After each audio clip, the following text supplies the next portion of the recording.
Hello friends, welcome to our YouTube channel. Friends, आज आप लोगों के साथ में एक बहुत ही अच्छी वैकेंसी के बारे में इंफॉर्मेशन शेयर करने जा रहा हूँ। High court of judicature Allahabad high court में वैकेंसीज निकली हैं, review officer and assistant review officer. Right, दो टाइप के वैकेंसीज हैं, एक तो है रिव्यू ऑफिसर की and second is assistant review officer. और इसको कौन कंडक्ट करने जा रहा है? National testing agency on behalf of government of India. Okay, तो national testing agency NTA conduct करेगी ये एग्ज़ाम, जो कि रिव्यू ऑफिसर की और असिस्टेंट रिव्यू ऑफिसर की है फॉर इलाहाबाद हाई कोर्ट। और इस एग्ज़ाम के लिए अगर आप अप्लाई करना चाहते हैं तो लास्ट डेट है 16 सितंबर 2021। इस चीज़ को ध्यान रखें। तो चलिए फ्रेंड्स, आज का हम सेशन स्टार्ट करते हैं। देखते हैं ये जो वैकेंसी है, कितनी वैकेंसी है रिव्यू ऑफिसर्स की, क्या वर्क प्रोफाइल होता है, किस तरह का वर्क लाइफ बैलेंस होता है इस पोस्ट में, एंड किस तरह के सैलरी एंड पर्क्स होते हैं। ये सारी चीज़ें हम डिटेल में देखेंगे। तो चलिए फ्रेंड्स, स्टार्ट करते हैं। ओके, जैसा कि हमने देखा, जो पोस्ट है वो है review officer and assistant review officer. ये दोनों अलग अलग पोस्ट हैं फ्रेंड्स, ठीक है। तो दोनों की जो एग्ज़ाम है वो एक ही तरह से कंडक्ट की जा रही है, इसीलिए मैं दोनों का एक साथ आपके साथ में एक्सप्लेन करूंगा पूरा इन्फॉर्मेशन। तो पहले हम लोग इंपॉर्टेंट डेट्स देख लेते हैं। Online registration and submission of application form ये कब तक कर सकते हो? 17 अगस्त को स्टार्ट हो चुका है एंड 16 सितंबर 2021 लास्ट डेट है। इसके बाद में यदि आप चाहें तो इस एग्ज़ाम के फॉर्म नहीं भर सकते हैं, तो आपको 16 सितंबर 2021 के पहले ही ये फॉर्म भर लेने हैं। इस बात का आपको ध्यान रखना है। लेकिन आप अगर चाहें तो जो फीस है, जो आप ऑनलाइन पेमेंट करना है, वो आप 17 सितंबर 2021 को भी कर सकते हैं। Last date for successful transaction of application fees is 17 सितंबर 2021।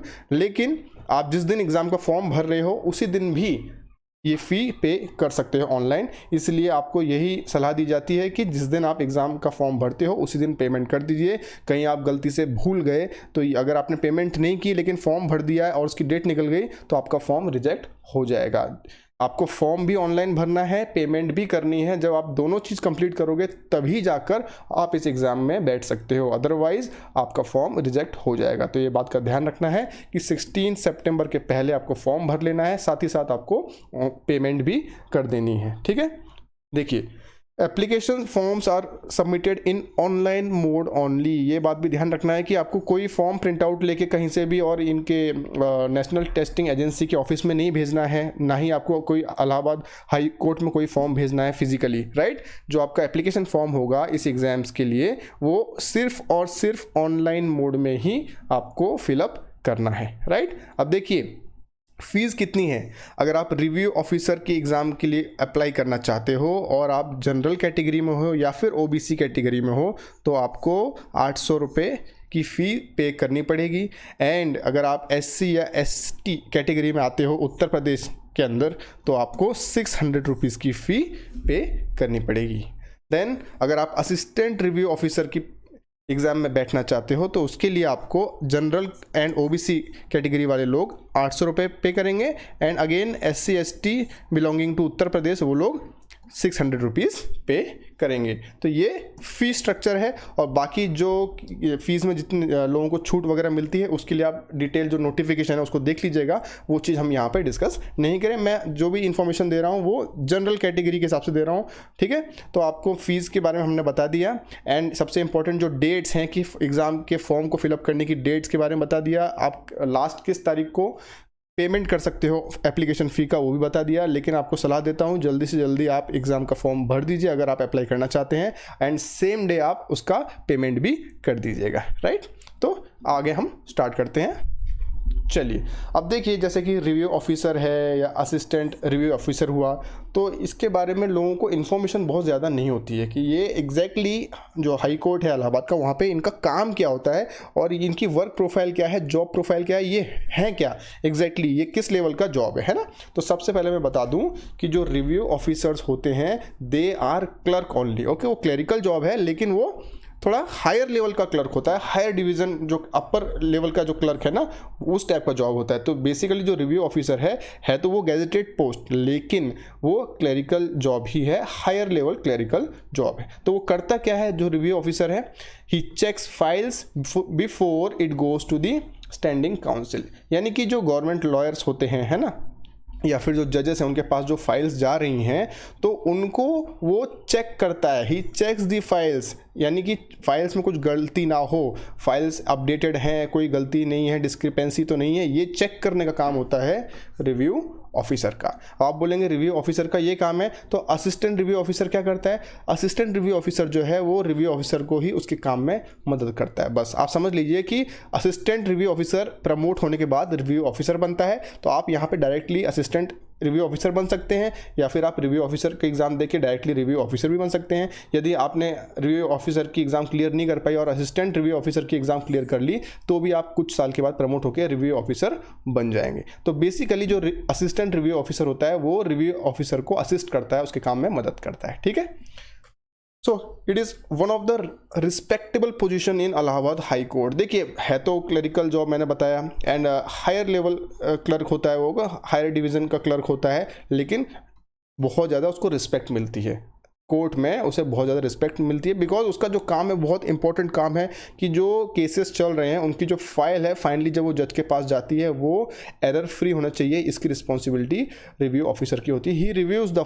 फाइल्स, राइट, जो भी केसेस होते हैं उनकी फाइल्स को रिव्यू करता है, चेक करता है, स्क्रूटिनाइज करता है कि कोई मिस्टेक तो नहीं है, उसके अंदर जो भी चीज़ें बताई गई हैं वो सही है कि नहीं, वो सब चेक करने की जिम्मेदारी रिव्यू ऑफिसर की होती है। सो जो रिव्यू ऑफिसर होते हैं वो उनको अलग अलग सेक्शंस अलॉट होते हैं, यानी कि आप समझ लीजिए अलग अलग डिपार्टमेंट। ठीक है, तो बेसिकली जो रिव्यू ऑफिसर्स हैं वो जुडिशियल जो सेक्शन होता है उसी में काम करते हैं, जुडिशरी में काम करते हैं, लेकिन उसमें भी अलग अलग सेक्शंस होते हैं, जैसे कि सिविल मैटर होते हैं, सिविल केसेस वाले जो होते हैं, क्रिमिनल केसेस के जो सेक्शन है, या फाइनेंस मैटर्स के लिए जो सेक्शन है, तो किसी एक पर्टिकुलर सेक्शन में रिव्यू ऑफिसर काम करता है और उसे उसी सेक्शन के जो केसेस हैं उनकी ही फाइल्स को चेक करना होता है, राइट।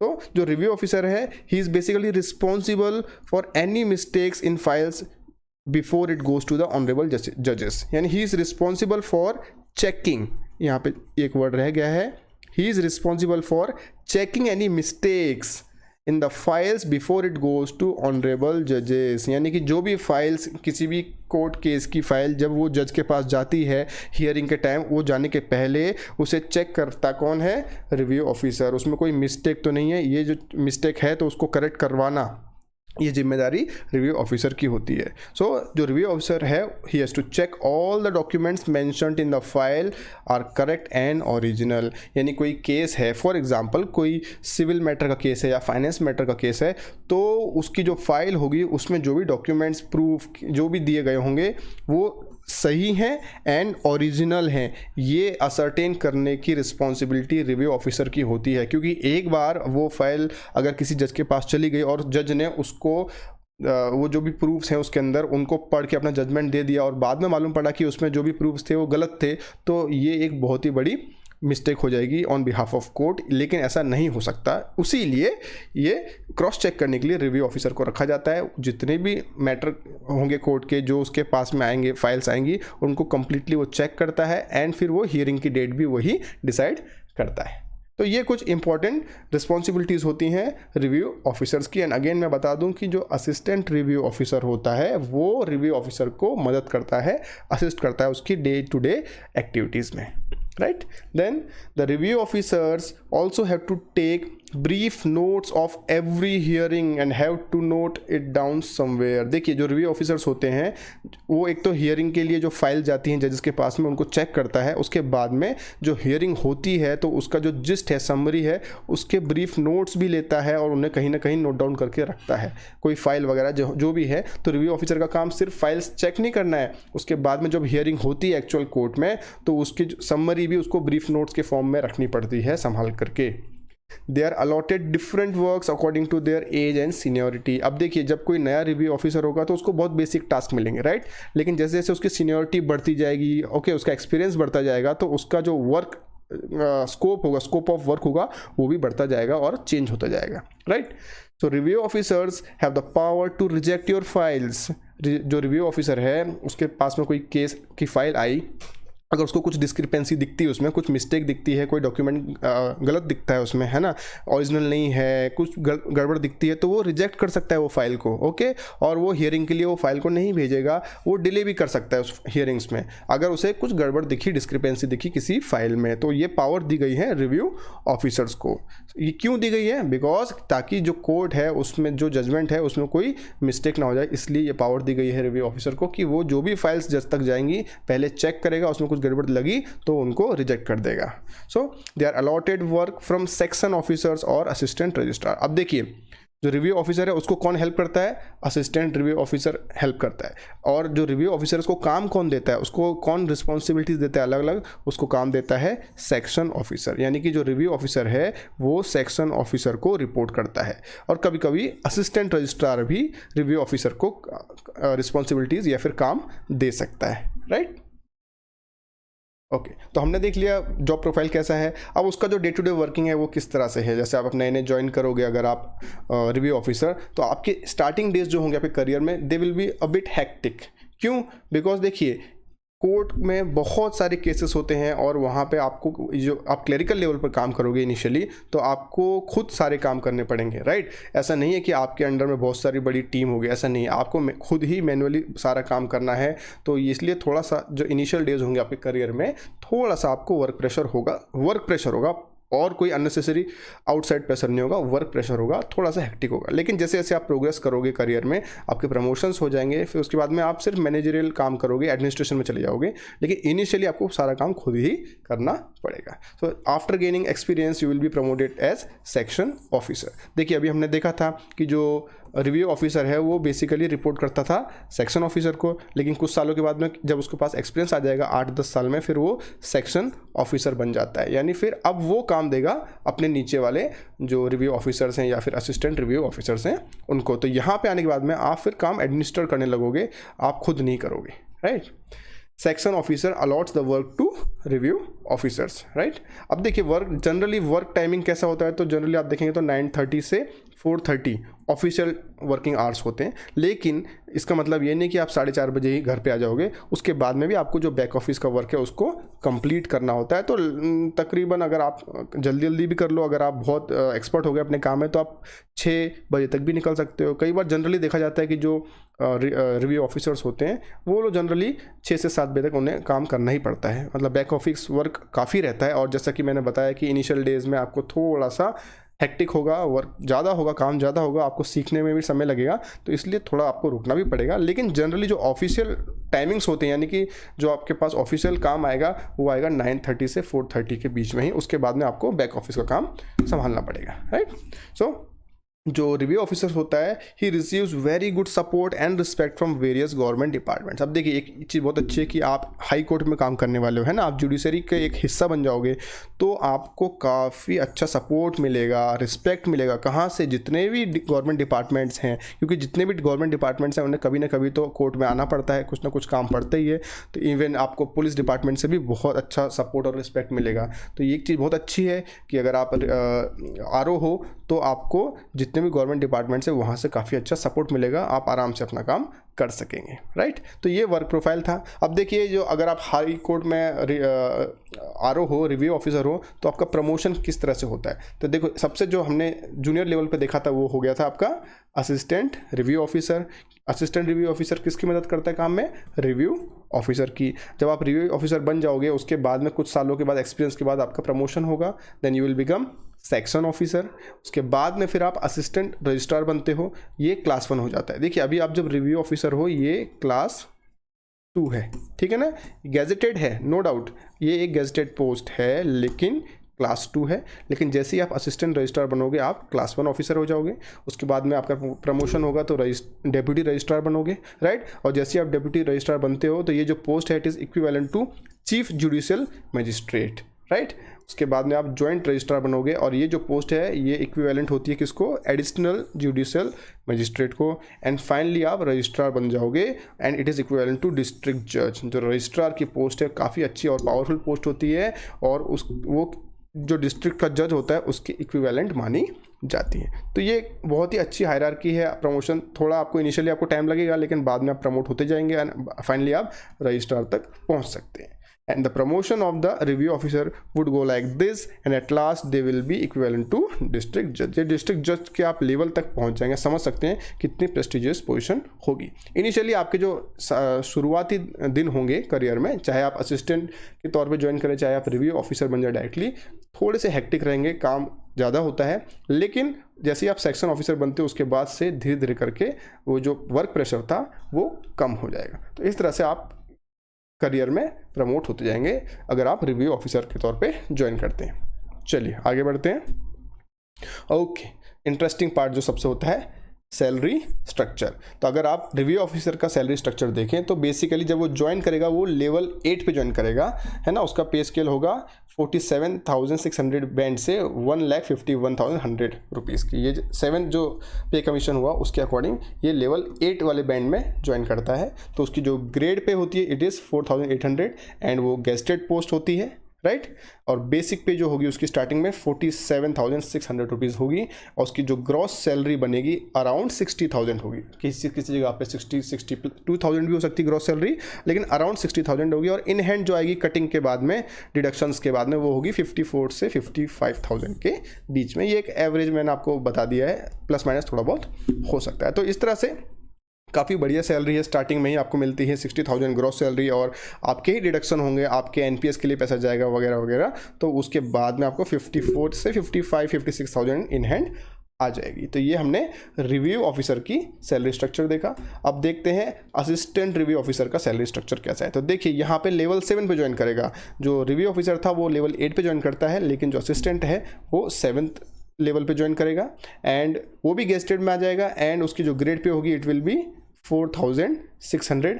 सो इसका बेसिक पे बनेगा 44,900 रुपीज़ एंड ग्रॉस सैलरी आएगी उसकी 57,000 के आसपास एंड इन हैंड अराउंड 50,000 आ जाएगी। तो थोड़ा बहुत डिफरेंस है यहाँ पे असिस्टेंट रिव्यू ऑफिसर और रिव्यू ऑफिसर की सैलरी में। तो ये इन्फॉर्मेशन आपको मैंने सैलरी रिलेटेड दे दी है। ओके, चलिए अब देखते हैं इंटरेस्टिंग पार्ट, बेनिफिट्स क्या क्या है यहाँ पे। तो सबसे पहली बात, जो अगर आप रिव्यू ऑफिसर बनते हो तो it is a gazetted post, ठीक है। लोगों को बहुत बोलने में अच्छा लगता है ना, हम गेजेटेड ऑफिसर हैं, तो ये गेजेटेड पोस्ट है, आपको ये चीज़ पहले मिल जाएगी। उसके बाद में सबसे बड़ा बेनिफिट अगर आप किसी भी गवर्नमेंट जॉब में देखें जो नहीं मिलता है लेकिन यहाँ पर है, that is it is a non transferable job. यहाँ पर आपको कोई ट्रांसफ़र का झंझट नहीं रहेगा। तो ये सबसे बड़ा बेनिफिट होता है इस पोस्ट में, राइट। और देखिए और एक बहुत बड़ा बेनिफिट है, you will get lots of holidays. बहुत ज़्यादा बहुत सारी हॉलीडेज़ हैं। देखिए 365 मेडिकल लीव मिलती है पूरी सर्विस में आपको। मेडिकल लीव 365 तकरीबन 1 साल का पूरा लीव मिलती है पूरी सर्विस में, मेडिकल ग्राउंड पर अगर आपको छुट्टी लगती है तो। Then you can avail 14 casual leaves along with 31 earn leave in a year. यानी हर साल आपको 14 कैजुअल लीव्स मिलेंगी एंड 31 अर्न लीव्स मिलेंगी हर एक साल में। देखिए इतना 1 महीना अगेन अर्न लीव मिल रही सीधा सीधा। इसके अलावा आपको जितने भी त्यौहार होते हैं, फेस्टिवल्स होंगे, चाहे होली दिवाली हो, कुछ भी हो, समर विंटर वैकेशंस होती है जैसे कि आपके स्कूल में होती थी, सिमिलरली यहाँ पर भी समर और विंटर वैकेशन होती हैं, होली दिवाली की छुट्टियाँ मिलती हैं। यानी एक तरह से देखा जाए तो आपको वर्क लाइफ बैलेंस ज़बरदस्त मिलेगा। छुट्टियों के लिए तो आपको, मुझे लगता नहीं है कि अगर आप ज्वाइन करते हो तो आपको अलग से और ज़्यादा छुट्टियों की ज़रूरत पड़ेगी। कभी कभार थोड़ी बहुत छुट्टी लेनी पड़ेगी, अदरवाइज़ सारे तो आपको जितने फेस्टिवल्स होते हैं उनकी छुट्टी मिलेगी। विंटर वैकेशन, समर वैकेशन होंगे just like schools and colleges. तो मुझे लगता है कि आप अपनी लाइफ को थ्रू आउट एंजॉय कर सकते हैं अगर आप इसमें ज्वाइन करते हैं, राइट। एंड देखिए ना, वर्किंग टाइम जो है वो भी काफ़ी कूल है। 9:30 से 4:30 ऑफिशियल वर्किंग टाइम है। उसके बाद में तो फिर आपकी स्किल है, कितना आप एक्सपर्टाइज हासिल करते हो, जल्दी जल्दी काम खत्म करते हो, है ना। जनरली तो आपका जो ऑफिशियल टाइमिंग इतना ही है 9:30 से 4:30 तक, राइट। और एक बहुत अच्छा इसमें पर्क ये होता है कि there is no outside pressure. अगर आप किसी भी पब्लिक ऑफिस में हो, ठीक है, गवर्नमेंट सर्वेंट हो, तो आपको कहीं ना कहीं से, अगर आप जनता से डील करते हो तो पॉलिटिशियंस का प्रेशर होता है, ब्यूरोक्रेट का भी प्रेशर होगा, है ना, सिविल सोसाइटी का भी प्रेशर होता है। लेकिन यहाँ पर ऐसा कुछ भी नहीं है। आपको कोई बाहर से आउटसाइडर, चाहे गवर्नमेंट का भी हो, तो प्रेशराइज नहीं कर सकता, एक्सेप्ट कोर्ट एंड एडवोकेट्स। यानी जो सरकारी वकील हैं और जो कोर्ट है जिसके लिए आप काम कर रहे हो वो तो प्रेशर देंगे ना, उनके लिए तो आपको काम करना ही है। लेकिन इसके अलावा आपको कोई भी एक्सटर्नल प्रेशर नहीं होगा बिल्कुल भी। तो ये भी काफ़ी अच्छा होगा कि आप एकदम पीस ऑफ माइंड से काम कर सकेंगे। कोई टेंशन नहीं फालतू का, अपना काम करिए बढ़िया से और हॉलीडेज़ एंजॉय कीजिए, राइट। तो ये कुछ बहुत ही अच्छे एक्सेप्शनल बेनिफिट्स हैं इस पोस्ट के, अगर आप यहाँ पे ज्वाइन करते हैं हाई कोर्ट में। देखिए आप गेजेटेड ऑफिसर बन जाएंगे, नॉन ट्रांसफरेबल जॉब है, lots of holidays are there, work time बहुत अच्छा है, वर्क लाइफ बैलेंस अच्छा बना सकते हो और कोई फालतू का प्रेशर नहीं है। तो यहाँ पे आप पीसफुली काम कर सकोगे। तो फ्रेंड्स ये मैंने आपको अच्छे बेनिफिट्स भी बता दिए अगर आप ये पोस्ट निकाल लेते हो, ज्वाइन करते हो तो। चलिए आगे बढ़ते हैं। ओके, अब देखते हैं कि टोटल वैकेंसीज कितनी हैं। अभी हमने जो भी इन्फॉर्मेशन देखी तो उसके लिए अब कितनी वैकेंसीज आई हैं इस साल। तो देखिए अगर आप रिव्यू ऑफिसर की बात करें तो टोटल वैकेंसीज हैं 46 एंड अगर आप असिस्टेंट रिव्यू ऑफिसर की बात करें तो टोटल हैं 350। तो असिस्टेंट रिव्यू ऑफिसर की वैकेंसीज बहुत ज़्यादा है as compare to review officer. अगर आप कैटेगरी वाइज देखें तो 9 पोस्ट हैं रिव्यू ऑफिसर की शेड्यूल्ड कास्ट के मेंबर्स के लिए, देन 12 हैं ओबीसी के लिए एंड 25 हैं अनरिजर्व्ड के लिए। Coming to assistant review officer, 73 posts are for scheduled caste people, then OBC के लिए है 94 and unreserved के लिए है 176। तो काफ़ी अच्छी वैकेंसीज आई हैं, total 46 for review officer and assistant review officer की 350। आई थिंक अगर आप थोड़ा सा फोकस्ड वे में अच्छे से प्रिपेयर करते हैं तो ईजिली इन दोनों में से एक पोस्ट तो आप निकाल ही लेंगे, है ना। और इसमें एक अच्छी बात ये भी है कि जो कैंडिडेट है he can apply for post of review officer और असिस्टेंट रिव्यू ऑफिसर और बोथ, यानी इसमें यहाँ पे कोई पाबंदी नहीं है कि अगर आपने रिव्यू ऑफिसर के लिए ज्वाइन किया अप्लाई किया तो आप असिस्टेंट रिव्यू ऑफिसर के लिए अप्लाई नहीं कर सकते, ऐसा कुछ नहीं है। आप दोनों के लिए अप्लाई कर सकते हो। तो मैं आपको सलाह दूंगा आप दोनों के लिए ही अप्लाई कीजिए। दोनों तैयारी सिलेबस सेम है, सब कुछ सेम ही है, आपको बस एग्जाम देना है दोनों का, ठीक है ना। तो दोनों में अप्लाई कर दीजिए एंड देखिए कहीं ना कहीं तो सिलेक्शन होना चाहिए। वर्क्स बहुत अच्छे लगे मुझे, बेनिफिट्स आपने देखे बहुत ज़बरदस्त हैं। तो मुझे लगता नहीं कि गवर्नमेंट जॉब में बिना ट्रांसफ़र वाली कोई जॉब इस तरह से आपको जल्दी से मिलेगी, है ना। तो मेरे ख्याल से थोड़ा सीरियसली इसके बारे में ध्यान दीजिए एंड अगर आप चाहें तो एग्ज़ाम की प्रिपेयर करके निकाल सकते हैं ईजिली, राइट।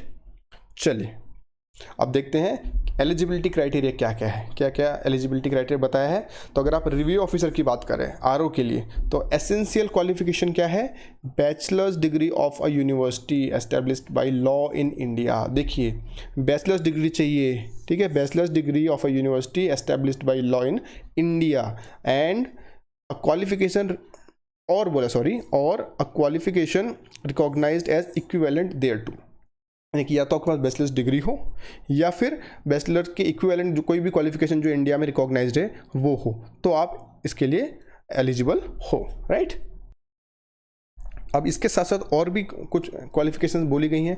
पहली तो थी बैचलर डिग्री चाहिए, सेकंड है diploma or degree in computer science from a recognised institution or university established by law in India, यानी कि आपके पास में बेसिक ग्रेजुएशन के अलावा कंप्यूटर साइंस में या तो डिप्लोमा या फिर डिग्री होना चाहिए किसी अच्छे रिकॉग्नाइज्ड इंस्टीट्यूट या यूनिवर्सिटी से इंडिया में आपने किया हो, या तो डिप्लोमा या फिर डिग्री इन कंप्यूटर साइंस। और जनरली आजकल लोग बच्चे करके भी रखते हैं बहुत सारे कंप्यूटर कोर्सेज वगैरह कॉलेजेस में, तो ये मुझे लगता नहीं कि बहुत बड़ी बात होगी, बहुत सारे लोगों ने कर रखा होगा, लेकिन ये मैंडेटरी है, मतलब ये एसेंशियल क्वालिफिकेशन में है अलॉन्ग विद द ग्रेजुएशन। तो आपको ग्रेजुएशन कंप्लीट होना चाहिए, साथ ही साथ आपके पास डिप्लोमा या फिर डिग्री होना चाहिए कंप्यूटर साइंस में, राइट, ये बोला गया है। अगर आपके पास डिप्लोमा डिग्री नहीं है कंप्यूटर साइंस में तो और इसमें क्या ऑप्शन है, O level certificate awarded by NIELET DOEACC society. अगर आपके पास में डिप्लोमा डिग्री नहीं है तो आपके पास में ये होना चाहिए ओ लेवल सर्टिफिकेट। अगर ये भी नहीं है तो क्या ऑप्शन है, CCC certificate in computer science from recognised institute established by law in India. तो फिर आपके पास में कंप्यूटर साइंस में CCC का सर्टिफिकेट होना चाहिए, ये आपको मैंडेटरी है, ठीक है। इन तीनों में से या तो ये हो या ओ लेवल का सर्टिफिकेट हो या फिर CCC सर्टिफिकेट हो या फिर डिप्लोमा डिग्री हो कंप्यूटर साइंस में, ये भी एक मैंडेटरी चीज़ है, ठीक है। इन तीनों में से कोई एक चीज़ होनी चाहिए। अब इसके साथ और एक चीज़ बोली गई है, यानी सबसे पहले आपको बोला गया बैचलर्स डिग्री होना चाहिए, प्लस ये कंप्यूटर वाला कोई डिग्री होना चाहिए, प्लस और क्या है, minimum typing speed of 25 words per minute in English on computer, यानी कि आपको कंप्यूटर पे टाइपिंग भी आना चाहिए और मिनिमम स्पीड होनी चाहिए 25 वर्ड्स पर मिनट। एक मिनट में कम से कम आप 25 शब्द टाइप कर सको इंग्लिश में कंप्यूटर पे, ये भी एक रिक्वायरमेंट है। तो इसमें बेसिकली आपको तीन मैंडेटरी रिक्वायरमेंट बोली गई हैं, क्वालिफिकेशन है। एक है आपका ग्रेजुएशन कंप्लीट होना चाहिए, दूसरा आपके पास डिप्लोमा डिग्री होना चाहिए कंप्यूटर साइंस में, अगर वो नहीं है तो आपके पास ओ लेवल सर्टिफिकेट होना चाहिए, वो नहीं है तो आपके पास CCC सर्टिफिकेट होना चाहिए कंप्यूटर साइंस में। इसके साथ साथ और एक क्या चीज़ बोली गई है कि आपको टाइपिंग आनी चाहिए, और वो भी इंग्लिश की टाइपिंग आनी चाहिए कंप्यूटर पे, और 25 वर्ड्स पर मिनट कम से कम आपकी स्पीड होनी चाहिए। तो ये जब सारी आपके पास क्वालिफिकेशंस होंगी तो ही आप एलिजिबल हो रिव्यू ऑफिसर की एग्ज़ाम का फॉर्म भरने के लिए और एग्ज़ाम देने के लिए। तो प्लीज़ आप फॉर्म भरने के पहले देख लीजिए कि आपके पास ये सारी क्वालिफिकेशंस हैं या नहीं, राइट। ओके, अब देखते हैं असिस्टेंट रिव्यू ऑफिसर की क्वालिफिकेशंस क्या क्या है, राइट। देखिए, ये आपको सबसे पहले तो अगेन वही bachelors degree of a university established bye law in India, आपके पास ग्रेजुएशन कंप्लीट होना चाहिए, अगर वो नहीं है तो इक्विवेलेंट क्वालिफिकेशन जो भी है, ठीक है।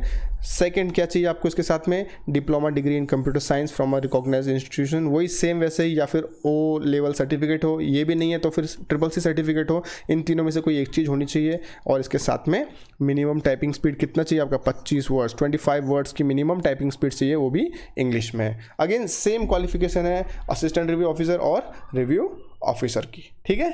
चलिए आगे बढ़ते हैं। ओके, अब देखते हैं एज लिमिट कितनी है, कितनी एज तक के लोग ये एग्ज़ाम दे सकते हैं। तो एज लिमिट देखिए, as per rule 25 of the Allahabad high court officers and staff, the age limit for the post of review officer and assistant review officer as on last date of application shall be as under। last date of application पे as कितना मांगा गया है, a candidate for direct recruitment on the post of review officer and assistant review officer must have attained the minimum age of 21 years, कम से कम 21 years के आप होने चाहिए, and must not have attained the age of more than 35 years on the first day of July of the year in which advertisement is published, that is 1st July 2021। यानी कि 1 जुलाई 2021 को आपकी as 21 complete होनी चाहिए and 35 से ज़्यादा नहीं होनी चाहिए, ये कहा गया है। कोई भी व्यक्ति जिसका जन्म any candidate should not be born before 2 जुलाई 1986, 2 जुलाई 1986 के पहले बर्थ नहीं होना चाहिए। 2 जुलाई चलेगा लेकिन उसके पहले नहीं चलेगा, एंड नॉट बॉर्न आफ्टर 1 जुलाई 2000, यानी 1 जुलाई 2000 के बाद में उसका बर्थ नहीं होना चाहिए, एंड 2 जुलाई 1986 के पहले नहीं होना चाहिए। ये दोनों डेट पे हुआ तो चलेगा, क्योंकि ऐसा कहीं नहीं बोला है कि ये डेट्स इंक्लूडेड है, यानी कि आफ्टर इसकी नहीं, इस तारीख तक चलेगा, इन दोनों तारीख तक चलेगा और इनके बीच में चलेगा, इसके पहले और इसके बाद में नहीं चलेगा। तो सीधी सी बात है, अगर आपकी डेट ऑफ बर्थ इनके बीच में आती है या फिर ये आती है तो आप एलिजिबल हैं बस, ठीक है। आपकी एज 35 ईयर से ज़्यादा नहीं होनी चाहिए और 21 ईयर्स कंप्लीट होना चाहिए। किस तारीख को, 1 जुलाई 2021 को। तो ये चीज़ ध्यान रख लीजिएगा, इसमें देखिए आपकी एज बैठती है तब ही अप्लाई कीजिएगा। चलिए अब देखते हैं प्रोसीजर क्या है सिलेक्शन का। अगर आप रिव्यू ऑफिसर के लिए देखें तो देखिए, रिव्यू ऑफिसर का जो एग्ज़ाम है वो कैसा है, मल्टीपल चॉइस ऑब्जेक्टिव क्वेश्चन आएंगे आपको, ठीक है। एंड मोड ऑफ एग्ज़ाम कैसा है, कंप्यूटर बेस्ड टेस्ट होगा, यानी ऑनलाइन टेस्ट होगा। टोटल कितने MCQs होंगे, 200 MCQs होंगे। मैक्सिमम मार्क्स कितने हैं, 200, यानी 1-1 मार्क का एक क्वेश्चन होगा। टाइम कितना मिलेगा, 3 घंटे, 3 आवर्स मिलेंगे आपको। And there is no negative marking, कितनी बढ़िया बात है, कोई नेगेटिव मार्किंग नहीं है। नहीं आ रहा है तो भी तुक्का लगा दो, कोई प्रॉब्लम नहीं है, गैस कर सकते हो, नेगेटिव मार्किंग नहीं है। And no minimum qualifying marks, okay, यहाँ पे देखिए नो मिनिमम क्वालिफाइंग मार्क्स भी बता दिया है कि आपको मिनिमम क्वालिफाइंग मार्क्स कुछ भी नहीं बताया गया, राइट। चलिए अब देखिए कंप्यूटर नॉलेज टेस्ट जो कि सिर्फ इंग्लिश में होगा, ओके, टाइपिंग वाला, वो कैसा है, कंप्यूटर बेस्ड टेस्ट ही होगा। वहाँ पे 50 मार्क होंगे। जो टाइपिंग का टेस्ट होगा 50 मार्क का होगा और टाइम मिलेगा 20 मिनट, 20 मिनट्स। इसमें भी नेगेटिव मार्किंग नहीं है, लेकिन मिनिमम क्वालिफाइंग मार्क्स कितना है, 25 मार्क्स है। 50 मार्क में से 25 मार्क आपको मिनिमम आने चाहिए। मिनिमम स्पीड कितनी है, 25 words per minute in English typing on computer.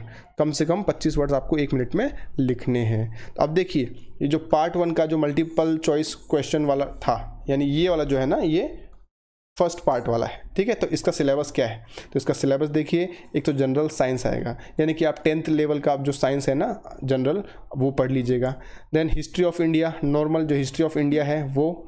Indian national movement पढ़ लीजिए, इंडिपेंडेंस के पहले वाला।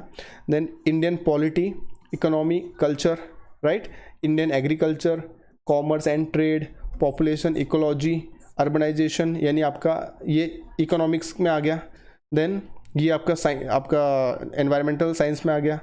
Then world geography and resources of India, current national and international important events, general aptitude यानी कि आपका मैथ्स आ जाएगा, मैथ्स एंड रीजनिंग आ जाएगा, मैथ्स एंड रीजनिंग। उसके बाद में special knowledge regarding education, culture, agriculture, industry, trade, living and social traditions of Uttar Pradesh. आपको ये यूपी के बारे में बोला गया है, यूपी के रिलेटेड ये सारी चीज़ें आपको पता होना चाहिए। Then knowledge of general English and general Hindi of graduation level, general English की और हिंदी की ग्रेजुएशन लेवल की नॉलेज होनी चाहिए। इसके साथ साथ आपको एलिमेंट्री नॉलेज ऑफ कंप्यूटर यानी कंप्यूटर्स की बेसिक नॉलेज होनी चाहिए। सब आपको कंप्यूटर का इस्तेमाल अच्छे से आना चाहिए, क्योंकि उसकी बेस छोटे मोटे क्वेश्चंस भी एग्जाम में आएंगे। तो आपको मुझे लगता है एक हिंट मिल गई होगी कि ये जो पार्ट है यहाँ तक का, ये जनरली जो यूपीएससी का सिलेबस है ना जनरल स्टडीज़ का, कहीं ना कहीं वही है। देखिए ध्यान से देखिए, तो अगर आप यूपीएससी का सिलेबस उठा कर देखेंगे जनरली, तो उसमें आपको जो भी चीज़ें हैं वो सारी चीज़ें यहाँ पे आ चुकी हैं, लेकिन यहाँ पे थोड़ा ब्रीफ में होगी, उतना इन डेप्थ नहीं पढ़ना पड़ेगा, ठीक है। और बाकी जनरल एप्टीट्यूड तो आपको नॉर्मल मैथ्स, रीजनिंग है एंड ये सब चीज़ें जैसे मैंने बताया यूपी के रिलेटेड ये जो नॉलेज है ये आपको होनी चाहिए। जनरल इंग्लिश और हिंदी का भी क्वेश्चन होंगे ग्रेजुएशन लेवल के, एंड बेसिक कंप्यूटर के एलिमेंट्री क्वेश्चन होंगे। तो ये सारे टाइप के क्वेश्चन आपको पार्ट 1 जो एग्ज़ाम है जो MCQs वाला है ये वाला, ठीक है, यहाँ पर आएंगे, जो कि 200 क्वेश्चन होंगे और आपको 200 मार्क, 1 मार्क का एक क्वेश्चन होगा और 3 घंटे का समय मिलेगा। There will be no negative marking. ये हो गया हमारा फर्स्ट पार्ट। अब सेकंड पार्ट यानी कंप्यूटर नॉलेज टेस्ट, ये वाला कंप्यूटर नॉलेज टेस्ट, इसका सिलेबस क्या है देखिए। A candidate shall be provided a test in English approximately 500 words on computer which he or she shall be required to reproduce on the computer in the same format. यानी कि आपको कुछ paragraph passage दिया होगा, आपको उसको देखना है, 500 वर्ड्स का होगा और उनको टाइप करना है सेम एज इट इज़, बस और कुछ नहीं। जैसा आपको दिया है उसको देख के उसको रिप्रोड्यूस करना है, एज इट इज़ टाइप करना है, आपकी टाइपिंग स्पीड चेक करने के लिए। अगेन 50 मार्क का होगा, 20 मिनट का उसको टाइम मिलेगा आपको, and there will be no negative marking. लेकिन मिनिमम क्वालिफाइंग मार्क्स कितना होगा यहाँ पे 25 मार्क। आपको जो ये पार्ट 2 वाला कंप्यूटर का टेस्ट है, मिनिमम उसमें 25 मार्क लाने होंगे आउट ऑफ 50, तो ही आप क्वालिफाई करेंगे, राइट। देखिए ये आपका 2 टेस्ट हैं और दोनों का हमने यहाँ पे पूरा सिलेबस देख लिया। ये था रिव्यू ऑफिसर का जो एग्ज़ाम होगा उसका पैटर्न और उसका हमने सिलेबस भी देख लिया। अब देख लेते हैं असिस्टेंट रिव्यू ऑफिसर। अगेन देखिए फ्रेंड्स, यहाँ पे जो असिस्टेंट रिव्यू ऑफिसर है उसका भी सेम टू सेम पैटर्न है, कुछ भी चेंज नहीं किया। आप देखिए यहाँ पे पहला ये जो फर्स्ट टाइप का टेस्ट था ये MCQs है, कंप्यूटर पे ऑनलाइन होगा, 200 क्वेश्चन, 200 मार्क्स, 3 घंटे का time, no negative marking and no minimum marks for qualifying. तो देखिए ये एग्जैक्टली आपका जो रिव्यू ऑफिसर का था सेम टाइप का पैटर्न है, सेम सिलेबस। अगेन ये सेकंड टेस्ट है जो पार्ट 2 बोलते हैं, वो कंप्यूटर नॉलेज टेस्ट है। अगेन ये भी कंप्यूटर बेस्ड टेस्ट होगा, 50 मार्क का होगा, 20 मिनट मिलेंगे, नो नेगेटिव मार्किंग जैसा कि अभी हमने देखा था पहले, एंड मिनिमम क्वालिफाइंग मार्क्स होंगे 25 आउट ऑफ 50। एंड यहाँ पे मिनिमम स्पीड कितनी चाहिए 25 words per minute in English typing. Again देखिए ये जो पार्ट 1 वाला टेस्ट है इसका यहाँ पे सिलेबस दिखाया गया है, सेम टू सेम वही सिलेबस है जो अभी हमने RO के लिए देखा था, रिव्यू ऑफिसर के लिए देखा था। एंड पार्ट 2 जो है वो भी सेम है, आपको 20 मिनट में 500 वर्ड्स टाइप करने हैं कंप्यूटर पे, okay.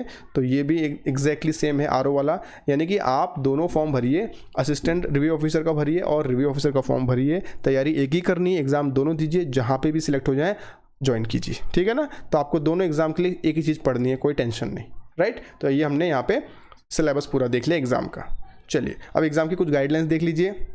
The part 1 and part 2 exam, part 1 कौन सा था MCQs वाला था, पार्ट 2 कौन सा है आपका इंग्लिश का जो टाइपिंग टेस्ट है कंप्यूटर के ऊपर वो होता है ना। So part 1 and part 2 exam of each single candidate shall be conducted simultaneously in a single shift with a gap of 50 minutes. देखिए ऐसा नहीं है कि पार्ट 1 आज होगा और एक टेस्ट कल होगा, ऐसा नहीं है, सेम डे पे होगा। देखो बोला गया है हर एक कैंडिडेट के लिए जो पार्ट 1 पार्ट 2 का एग्ज़ाम है वो साइमल्टेनियसली होगा, एक साथ होगा। लेकिन बस यही है कि जैसे आपका पार्ट 1 एग्ज़ाम हो गया उसके बाद आपको उसके बाद में 15 मिनट का गैप मिलेगा, उसके बाद में पार्ट 2 एग्ज़ाम सेम डे हो जाएगा, ठीक है ना। तो आपको एक ही दिन में दोनों एग्ज़ाम देने हैं, right. The level of the question papers in every shift in case of multiple shifts for both the post shall be consistent with the educational qualification and syllabus prescribed for the exam. ठीक है, ये कोई tension नहीं, वो तो जो national testing agency है वो पेपर सेट करेगा, वो मैनेज करेगा. Then it is mandatory for the candidates to appear in all parts of the exam. Exactly, आपको दोनों पार्ट देने हैं, पार्ट 1 और पार्ट 2 दोनों अपीयर करना पड़ेगा. For the post of review officer and assistant review officer, the question paper of part 1 multiple choice objective type test shall be both in English and Hindi languages. अच्छा, यहाँ पे आपको एक option है कि अगर आप रिव्यू ऑफिसर या फिर असिस्टेंट रिव्यू ऑफिसर दोनों का आप एग्ज़ाम दे रहे हो, तो आपको जो पार्ट 1 यानी जो MCQs वाला टेस्ट होगा, आप चाहो तो उसको इंग्लिश में भी दे सकते हो या फिर हिंदी में भी दे सकते हो, आपको दोनों लैंग्वेज का ऑप्शन होगा. लेकिन for the post of RO और ARO पार्ट 2 जो कंप्यूटर नॉलेज टेस्ट है, test should be only in English, यानी कि जो आपको टाइपिंग का टेस्ट देना है इंग्लिश का, पार्ट 2 वाला, वो सिर्फ और सिर्फ इंग्लिश में ही होगा, वो हिंदी में नहीं होगा. ऑब्वियसली बताया गया ना, आपको इंग्लिश में टाइपिंग करनी है, तो ये चीज़ ध्यान रखनी है कि जो पार्ट 2 टेस्ट है, जो कंप्यूटर नॉलेज वाला टेस्ट है जिसमें आपको टाइपिंग करनी है, वो सिर्फ और सिर्फ इंग्लिश में होगा, उसमें हिंदी ऑप्शन नहीं होगा. ठीक है.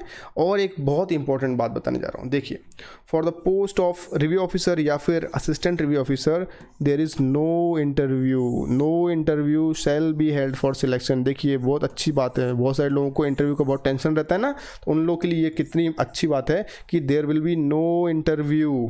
डायरेक्टली आपका जो पार्ट 1 पार्ट 2 में आप अगर आप क्वालिफाई हो जाते हो, उसके ऊपर मेरिट लिस्ट बन जाएगी. There will be no interview. ठीक है ना, डायरेक्टली आप सिलेक्ट हो जाओगे मेरिट लिस्ट में आपका रैंक के हिसाब से. चलिए, तो ये हमने एग्ज़ाम का टोटल फॉर्मेट देख लिया. ओके, अब मार्किंग स्कीम कैसी रहेगी. देखिए, मार्किंग कैसे दिएंगे. तो जो मल्टीपल चॉइस वाला जो टेस्ट होगा, यानी कि जो पार्ट 1 वाला पहला टेस्ट होगा, उसमें क्या होगा, to answer a multiple choice question the candidate needs to choose one option corresponding to the correct answer और मोस्ट अप्रोप्रिएट आंसर. यानी आपको ऑप्शन दिए होंगे, आपको उसमें से एक ऑप्शन चूज करना है कंप्यूटर के ऊपर डायरेक्टली. ठीक है. सेकंड, ईच करेक्ट आंसर शैल कैरी 1 मार्क. ठीक है ना, 200 क्वेश्चन है और 200 मार्क्स, यानी कि हर एक क्वेश्चन आपको 1 मार्क के लिए मिलेगा. And there is no negative marking for incorrect answers. गलत आंसर के लिए कोई नेगेटिव मार्किंग नहीं है. No marks will be given for questions unanswered unattempted marked for review. अच्छा, अगर आपने कोई क्वेश्चन का आंसर दिया ही नहीं है, उसको आंसर नहीं किया है, अटेम्प्ट ही नहीं किया है, या फिर मार्क फॉर रिव्यू रख दिया है, मतलब उसको सिलेक्ट किया आंसर लेकिन मार्क फॉर रिव्यू किया, उसके लिए आपको कोई मार्क्स नहीं दिए जाएंगे. तो इसीलिए देखिए, यहाँ पे कोई नेगेटिव मार्किंग नहीं है ना, there is no negative marking. तो मार्क फॉर रिव्यू मत रखो यार. आपको क्वेश्चन अगर लग रहा है कि भाई आप श्योर नहीं हो, तो जिसमें भी आपको ऑप्शन में मोस्ट श्योरिटी दिख रही है उसको सिलेक्ट कर दो और फाइनली सिलेक्ट कर दो. यानी उसको मार्क फॉर रिव्यू मत रखो, क्योंकि अगर आपने उसको मार्क फॉर रिव्यू रख दिया तो हो सकता है वो सही भी हो लेकिन वो काउंट नहीं होगा, कंसिडर नहीं होगा, आपको उसके लिए कोई मार्क नहीं मिलेगा. तो बेटर क्या है, नेगेटिव मार्किंग नहीं है, आपको आंसर नहीं आ रहा है तो जो सबसे नियरेस्ट आंसर लगता है उसको सिलेक्ट कर दो और सबमिट कर दो. ठीक है. If a question is found to be incorrect or ambiguous or having more than one answer during the key challenge, only those candidates who have attempted the question and chosen one of the correct answers shall be given the mark. यानी कि ये case थोड़ा extraordinary case के बारे में बताया कि अगर भाई कोई ऐसा हो गया कि मालूम पड़ा कि बच्चों ने बताया कि नहीं ये क्वेश्चन का आंसर ये था, लेकिन एग्ज़ाम में जो टेस्टिंग एजेंसी उसने गलत आंसर दिया था, तो जिन लोगों ने सही आंसर सेलेक्ट किया होगा उनको ही मार्क्स मिलेंगे, जिनने अटेम्प्ट ही नहीं किया उनको मार्क्स नहीं मिलेंगे. ठीक है, इस पर ध्यान मत दीजिए. ठीक है. Then in case a question is dropped due to some technical mistake or any other reason, full marks shall be given to all the candidates. चलिए ठीक है, ये सब ठीक है. हमारा जो मेन इन्फॉर्मेशन थी वो यहाँ तक थी 1 to 4 कि एक तो आप हर एक क्वेश्चन 1 मार्क के लिए होगा और कोई नेगेटिव मार्किंग नहीं होगी. लेकिन अगर आप किसी क्वेश्चन को अटेम्प्ट नहीं करते हो, आंसर देते नहीं हो या फिर मार्क फॉर रिव्यू रखते हो तो उसके लिए मार्क्स नहीं मिलेंगे, है ना. अब जैसे कि यहाँ नेगेटिव मार्किंग नहीं है तो अगेन मैं आपको एडवाइस करूँगा, बिंदास आप आंसर दीजिए. ओके, सिलेक्ट कीजिए. आपको लगता है कोई क्वेश्चन का आंसर नहीं आ रहा है तो भी जो थोड़ा बहुत आपको क्लू मन में आ रहा है गेस कीजिए, कंफर्म गेस कीजिए, सबमिट कीजिए, लेकिन उसको मार्क फॉर रिव्यू मत रखिए. राइट. चलिए, तो इस तरह से आपका पेपर 1 का मार्किंग स्कीम रहेगा. अब पेपर 2 का देखते, जो आपका कंप्यूटर नॉलेज टेस्ट है पेपर 2, उसका स्कीम देखिए. Marks to be deducted on each mistake. हर एक मिस्टेक पे कितने मार्क डिडक्ट होंगे. वैल्यू ऑफ मिस्टेक, जो एरर होगा कैसा, एक मिस्टेक पे आपको 0.1 मार्क जाएगा. ठीक है, एक मिस्टेक पे 0.1 मार्क डिडक्ट होगा. Marks to be deducted on each mistake, हर एक एरर पे 0.1 marks. Left out words and spelling mistake errors will be treated as full mistake error. Okay अगर आपने आप देखिए ये जो कंप्यूटर नॉलेज का टेस्ट है वो क्या होगा, आपको एक पैराग्राफ वगैरह कुछ दिया गया होगा, उसको देख के ही आपको टाइपिंग करना है। तो अगर आप टाइपिंग करते समय कोई वर्ड को छोड़ देते हो, any word is left out, यानी कोई भूल गए, आपने पैराग्राफ में एक वर्ड था लेकिन गलती से उसको टाइप ही नहीं किया, या फिर स्पेलिंग मिस्टेक कर दी, ओके, तो it will be treated as full mistake, full error, तो आपके मार्क्स कटेंगे वहाँ। Then typing of letters, words, characters, symbols or anything other than the content of the passage as asked in the question paper shall be treated as full mistake। अभी देखिए आपको जो paper दिया गया है उसमें जो भी वर्ड्स हैं पैसेज में, उसके अलावा अगर आप कुछ और लिख देते हो, कोई सिंबल बना देते हो, कोई कैरेक्टर लिखते हो, कोई वर्ड लिखते हो, कुछ भी गलत लिख देते हो, तो उसको भी मिस्टेक काउंट होगी, उसमें भी आपको मार्क्स डिडक्ट हो जाएंगे, right. Than words typed beyond the prescribed words limit shall be deleted, ignored, okay. The evaluated copy must indicate number of mistakes made by the candidate and total marks awarded। अच्छा, okay, and marks to be deducted on each mistake error। Okay जो evaluated copy होगी है ना, तो उसमें अगर कोई बच्चा कॉपी मंगाता है, किसी को कोई प्रॉब्लम है कि नहीं मुझे मार्क्स कम मिले होंगे, ऐसा लग रहा है किसी को, अगर वो चैलेंज करता है तो उसमें देखो नंबर ऑफ मिस्टेक्स दिखाई जाएंगे, कैंडिडेट ने कितने मिस्टेक किए थे एंड टोटल मार्क्स उसको कितने मिले, ठीक है, and marks to be deducted on each mistake, ये भी उसको बताया जाएगा। देखिए वैल्यू ऑफ मिस्टेक कितना है, एक मिस्टेक की वैल्यू है 0.1 मार्क। तो आप अगर इस टाइप की मिस्टेक करते हो, कोई वर्ड भूल जाते हो, स्पेलिंग मिस्टेक करते हो, तो आपका 0.1 मार्क कट हो जाएगा। या फिर आप कोई ऐसी चीज़ लिखते हो जो कि आपको जो गिवन क्वेश्चन पेपर है उसमें नहीं है, तो भी आपका 0.1 मार्क डिडक्ट होगा। तो इस तरह से कंप्यूटर नॉलेज टेस्ट में आपकी मार्किंग की जाएगी। आई होप यहाँ तक क्लियर है। ओके तो यहाँ पे हमने पूरी इन्फॉर्मेशन देख ली फ्रेंड्स कि किस तरह से इसका सैलरी स्ट्रक्चर होगा, पर्क्स क्या होंगे, बेनिफिट्स क्या होंगे, क्वालिफिकेशन रिक्वायरमेंट क्या क्या है, एंड आपको सिलेबस क्या है, एग्जाम पैटर्न देख लिया, मार्किंग स्कीम देख ली। अगेन मैं आपको एक बार फिर से एग्जाम की इंपॉर्टेंट डेट्स आपको बता दूं, है ना। तो अगर आप रजिस्टर करना चाहते हैं, ऑनलाइन फॉर्म भरना चाहते हैं रिव्यू ऑफिसर और असिस्टेंट रिव्यू ऑफिसर का, तो आपको वेबसाइट पर जाना है। कौन सी? ये 2 वेबसाइट्स हैं, आप यहाँ पर जाके फॉर्म भर सकते हैं, अप्लाई कर सकते हैं। ऑलरेडी अप्लाई करने की डेट खुल चुकी है, आप लिंक्स ओपन है, आप अभी भी अप्लाई कर सकते हैं। लास्ट डेट है 16 सितंबर 2021, राइट। एंड जब आप एग्ज़ाम का फॉर्म भरेंगे, अप्लाई करेंगे, उसके बाद में तुरंत आपको पेमेंट भी करना है। अगर आप उस दिन भी पेमेंट ना कर सकें तो अगले दिन भी कर सकते हो, और उसकी लास्ट डेट है 17 सितंबर, ठीक है। बट सजेस्टेड यही है कि जिस दिन आप ऑनलाइन फॉर्म भरते हो उसी दिन आप पेमेंट कर दो। पेमेंट के सारे मोड्स अवेलेबल हैं, ऑनलाइन पेमेंट कर सकते हो, है ना, SBI में पेमेंट कर सकते हो, या फिर आपकी जो बैंक है ऑनलाइन आप अपना बैंकिंग से भी, क्रेडिट कार्ड, डेबिट कार्ड से भी पेमेंट कर सकते हो। उसके लिए आप नोटिफिकेशन देख लीजिए, वहाँ पे पूरा डिटेल्स दिया हुआ है, राइट। एक चीज़ मैं फिर से रिपीट कर दूँ, आप चाहो तो दोनों रिव्यू ऑफिसर और असिस्टेंट रिव्यू ऑफिसर दोनों के लिए अप्लाई कर सकते हो। यहाँ पे कोई पाबंदी नहीं है कि एक ही एग्जाम के लिए अप्लाई कर सकते हो। देखिए दोनों का सिलेबस सेम है, पूरा पैटर्न सेम एग्जैक्टली। आपको मैं एडवाइस करता हूँ अगर आप एलिजिबल हो तो दोनों एग्जाम के लिए साथ साथ अप्लाई कर दीजिए, फॉर्म भर दीजिए और साथ ही साथ उसका पेमेंट भी कर दीजिए, अदरवाइज रिजेक्ट हो जाएगा फॉर्म। अगर आप पेमेंट करना भूल गए तो फॉर्म रिजेक्ट हो जाएगा, इसलिए दोनों चीज़ें सेम डे कर लीजिए, है ना। एंड जो एप्लीकेशन फॉर्म होगा वो सिर्फ ऑनलाइन मोड में ही भरना है, वो फॉर्म भर के कहीं भेजना नहीं है, ठीक है। एंड हमने देख ली थी जो फीस है रिव्यू ऑफिसर की 800 रुपये है जनरल OBC के लिए, एंड असिस्टेंट रिव्यू ऑफिसर की भी 800 ही है। बट अगर आप SC ST कैटेगरी में आते हो यूपी में तो आप 600 रुपये भरोगे दोनों एग्जाम के लिए, ठीक है। तो अगेन मैं आपको रिमाइंड कर रहा हूँ, ये डेट्स हैं 16 सितंबर, आखिरी डेट समझ लीजिए, इसके पहले ही आपको ये फॉर्म भर लेना है। बहुत अच्छा एग्जाम फ्रेंड्स, इतने अच्छे पर्क्स और जो फैसिलिटीज़ हमने देखी, जैसे कि आपको छुट्टियाँ बहुत मिलती हैं, आपको ट्रांसफ़र नहीं होता है, गेस्टेड पोस्ट है ना, और कोई एक्सटर्नल प्रेशर नहीं होगा। कितनी सारी छुट्टियां मिलेंगी आपको, जितने स्कूल्स में बच्चों को मिलती है उतनी सब छुट्टियां आपको मिलेंगी, और सैलरी भी अच्छी है, इनिशियल सैलरी अच्छी है, और धीरे धीरे करके आप इसमें प्रोग्रेस करते जाएंगे, सैलरी बढ़ेगी और आपको जो आपका वर्क लाइफ बैलेंस होगा वो भी ज़्यादा इंप्रूव होता जाएगा। सो आई होप ये जो हमने आज नोटिफिकेशन डिस्कस की है ये काफ़ी अच्छी रही, आपको पसंद आई होगी। और अगर आप चाहें इसके लिए और कुछ इन्फॉर्मेशन चाहिए तो हमसे कॉन्टैक्ट कर सकते हैं। We will try to help you out in the best possible way, and we wish कि आप ये एग्ज़ाम अच्छे से क्वालिफाई करें और अपने करियर में आगे बढ़ें। तो thank you so much friends for being with us. Have a nice day.